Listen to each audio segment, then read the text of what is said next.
मेरा बच्चा चटाई में सोता था, उस समय हम नहीं रोया था। आज हमको इस तरह से रोला दिया। उस दिन पूरा विधायक दल के बीच में कांग्रेस का था, जेएमएम का था, दिल हिल गया। मेरा आंसू नहीं रुक पा रहा था। और उसी दिन हम कहा कि चंपाई सोरेन कोई थोपा हुआ नेता नहीं है। उस दिन मेरा दिल इतना रोया, आंसू से ऐसा गिरा था आंसू। नमस्कार, जोहार। आप देख रहे हैं चैनल न्यूज। मैं हूं निशा मिश्रा आपके साथ। झारखंड की राजनीति को समझना बड़ा जटिल है। फिलहाल यहाँ पर तीन पार्टियां काफी प्रमुख हैं, जेएमएम, बीजेपी और आजसू। लेकिन समय के साथ साथ आजसू अपनी जो छवि है वो धूमिल करती जा रही है, कहीं खो रही है। तीसरे नंबर का जो स्थान है फिलहाल जेएलकेएम ने संभाल रखा है, क्योंकि जो आज की पीढ़ी है, यूथ है, वो जयराम के साथ जा रहा है। यही कारण है कि फिलहाल जेएमएम, बीजेपी और उसके बाद जेएलकेएम का नाम आ रहा है। सुदेश महतो जो है आजसू के, वो भी कहीं धीमा पड़ रहे हैं और यही कारण है कि आजसू कहीं खो रही है। बात करें चंपई सोरेन को लेकर, दरअसल आज का हमारा जो मुद्दा है, चंपई सोरेन ने पाया क्या और खोया क्या। चंपई चाचा की बात करें तो चंपई चाचा वहां से जब आए थे जेएमएम से, तो लगा था कि उन्हें यहाँ कोई बहुत बड़ा पद मिलेगा, मान सम्मान मिलेगा, इज्जत अफजाई होगी।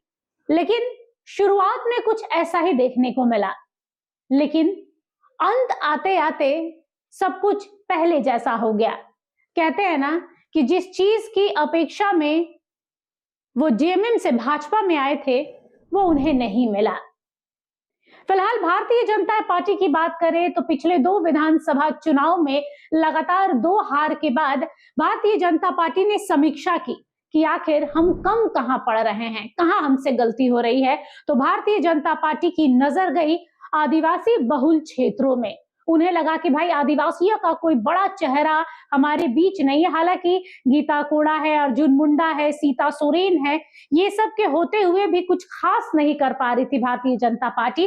तो भाई भारतीय जनता पार्टी का इतिहास रहा है जोड़ तोड़ कर अपना हिसाब बैठा ही लेती है। यही हुआ पिछले चुनाव के दौरान, जब चंपई सोरेन वहां उपेक्षा की राजनीति झेल रहे थे, दिल में एक चोट था, कुछ ही दिनों में उनसे उनका मुख्यमंत्री पद ले लिया गया, तो कहीं चोटिल खाया हुआ ये टाइगर कोल्हान का भारतीय जनता पार्टी का दामन थामता है।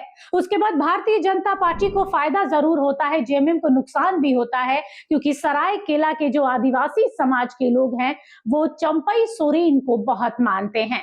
और यही कारण है कि चंपई सोरेन ने जब भाजपा का दामन थामा तो आदिवासियों का जो सपोर्ट है वो उनके साथ भाजपा को मिला। लेकिन फिलहाल अगर देखा जाए तो भारतीय जनता पार्टी के जो अंतरकला है वो खुलकर सामने आ रहा है। इस अंतरकला की वजह से ही जेएमएम के जो कुछ लोग हैं उनका कहना है कि आखिर अपनी पार्टी को छोड़कर दूसरी पार्टी में जाने वाले चंपई सोरेन को मिला क्या है। इसका जीता जागता सबूत मिला है सरायकेला में नगर पंचायत चुनाव के दौरान, जब सरायकेला के सबसे बड़े आदिवासी नेता भारतीय जनता पार्टी के चंपई सोरेन हैं, उनसे राय मशवरा तक नहीं लिया गया। बिना उनकी इजाजत के, बिना उनके सलाह के कुछ छोटे मोटे जो चेहरे हैं सरायकेला में भारतीय जनता पार्टी के, उन्होंने उम्मीदवार चुना और मैदान में उतार दिया। उपेक्षा के बाद उपेक्षा ही उनके हाथ लग रही है। चंपई सोरेन सोच कर आए थे कि भारतीय जनता पार्टी में उन्हें वो सम्मान, उनके वर्षों की जो तपस्या है राजनीति में, उसका फल देखने को मिलेगा। लेकिन यहाँ भी कहते हैं ना कि ना खुदा मिला ना विसाले सनम, ना इधर के रहे ना उधर के, वही वाला हाल इनके साथ ही है कि आसमान से गिरे खजूर पर अटके हुए हैं। चंपई दादा के साथ भी कुछ यही देखने को मिल रहा है। लेकिन बता दें कि अगर चंपई सोरेन हाल फिलहाल में जितने भी कार्यक्रम हुए हैं, इक्का दुक्का को छोड़ दिया जाए तो चंपई सोरेन बाबूलाल मरांडी के साथ किसी भी प्रेस कॉन्फ्रेंस में नजर नहीं आते।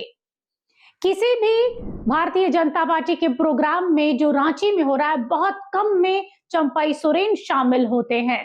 व्यक्तिगत तौर पे वो आदित्य साहू से मिलने, चाहे वो प्रधानमंत्री नरेंद्र मोदी से मिलने, जेपी नड्डा से मिलने, जिससे भी मिलना है व्यक्तिगत तौर पे वो मिलते हैं। लेकिन जब पार्टी के साथ में आने की बारी आ रही है तो चंपई सोरेन को दरकिनार कर दिया गया है। और अब ये साफ तौर पर दिखने लगा है कि भारतीय जनता पार्टी का जो इतिहास रहा है कि भारतीय जनता पार्टी संघ और अपने लोगों को छोड़कर बाहरी लोगों को जल्दी अपने दिलों में, पार्टियों में जगह नहीं देती है। और वो चीज खुलकर सामने आ रहा है कि चंपई सोरेन की जब जरूरत थी भारतीय जनता पार्टी को तो बढ़ चढ़कर तोड़ मरोड़ कर लाया गया और अब उन्हें गुड फॉर नथिंग आइटम समझकर छोड़ दिया गया है। आप हैं तो रहिए, लेकिन कुछ खास नहीं। चंपई सोरेन अगर वापस, देखिए चंपई सोरेन ने अपना राजनीतिक व्यक्तित्व ऐसा बनाया है ना कि चंपई दा चाहे तो निर्दलीय लड़ाई लड़कर भी विधायक बन सकते हैं, क्योंकि आदिवासियों के बीच में सरायकेला खरसावां का जो एरिया है पूरा कोल्हान का, उन्होंने अपनी अच्छी खासी पकड़ बना रखी है। और यही कारण है कि भारतीय जनता पार्टी को उन्हें लेना पड़ा था। प्यार से बोलिए, मजबूरी से बोलिए, जैसे भी बोलिए, उन्हें लेना पड़ा था। और आज अगर चंपई दा पीछे हट जाते हैं, बैक फुट पर आ जाते हैं कि भाई ना जेएमएम में जाएंगे ना बीजेपी में रहेंगे, हम अकेले लड़ेंगे, तो यहाँ पर जेएमएम को नुकसान हो ना हो, बीजेपी को जरूर होगा। वैसे भी बीजेपी लगातार हार के बाद हार ही हो रही है। हाल फिलहाल में निकाय चुनाव है, उसमें भी देखना दिलचस्प होगा कि भारतीय जनता पार्टी का उसमें क्या कमाल कर दिखाती है। लेकिन चंपई सोरेन की बात करें तो अगर चंपई सोरेन भारतीय जनता पार्टी से अपने मनमुटाव को अलग कर लेते हैं, खुद को अलग कर लेते हैं पार्टी से, तो चंपई सोरेन को उतना खासा नुकसान नहीं होगा, क्योंकि उनके पास पाने के लिए भी कुछ नहीं है, खोने के लिए भी कुछ नहीं है। उनके पास जो वो है कोल्हान की जनता, वो है झारखंड का आदिवासी समाज, जिसके लिए वो मुखर होकर आवाज उठा रहे हैं। वो लगातार धर्मांतरण को लेकर आवाज उठा रहे हैं, वो लगातार डिलिस्टिंग को लेकर आवाज उठा रहे हैं, वो लगातार सीएनटी एसपीटी एक्ट पर जो जमीनों पर कब्जा किया जा रहा है, इन नियमों को ताक पर रखकर उसको लेकर आवाज उठा रहे हैं। तो आदिवासी समाज भली भांति जानता है कि यहाँ पर चंपई सोरेन उनके लिए बहुत कुछ कर रहे हैं।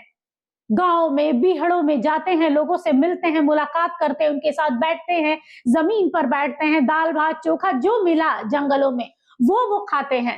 कैसे एक आदिवासियों के जीवन के साथ में अपना तालमेल बैठा के चल रहे हैं, ये शायद भारतीय जनता पार्टी नहीं समझ पाए। वो कहते हैं ना कि जब आप किसी चीज की बड़ी बेसब्री से तलाश करते हैं, जब तक तलाश अधूरी रहती है वो चीज हमें कीमती लगती है। जिस दिन वो चीज हमें मिल जाती है ना, वो उसकी कीमत हम रद्दी के समान हो जाता है। वही हाल हुआ है जब तक चंपई सोरेन जेएमएम में थे, भारतीय जनता पार्टी के लिए अनमोल हीरा थे।